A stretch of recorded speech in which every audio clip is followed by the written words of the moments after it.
Can I be sued if I don't close? Yes, you can be sued if you don't close. However, it's as likely as being hit by lightning indoors. While anyone can sue anyone for any reason, the practicality of hiring an attorney and going to court stops people from doing this if they have an ounce of common sense.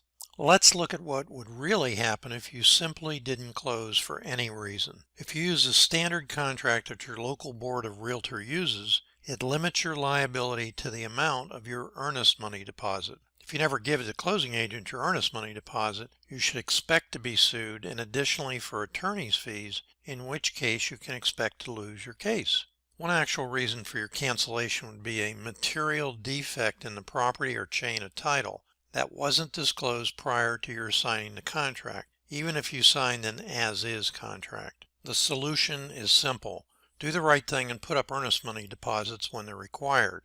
If you don't have an earnest money deposit, then borrow it or take on a partner who will put it up. If you're dealing directly with a seller, you may be able to use your own homemade contract, in which case you can add a clause which defers you from putting up your earnest money deposit until the day of closing. The next step up in contracting is to include an extended liability clause in your contracts with sellers and buyers. This is a simple sentence that requires your seller or your end buyer to pay a fee if for any reason they don't come to closing.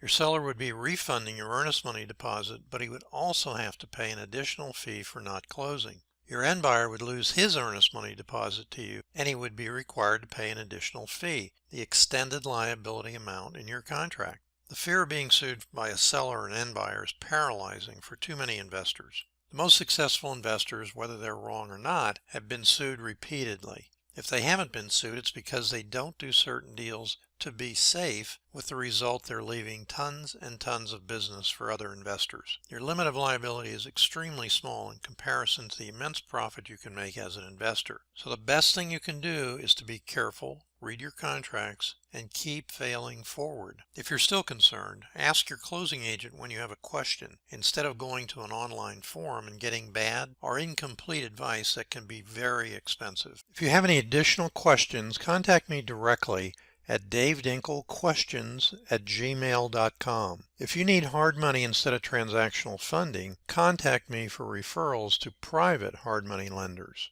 Be sure to check out besttransactionalfunding.com for all your same-day double closing needs, including a list of investor-friendly closing agents in various states. We have more 5-star Google ratings than all the other transactional funders combined.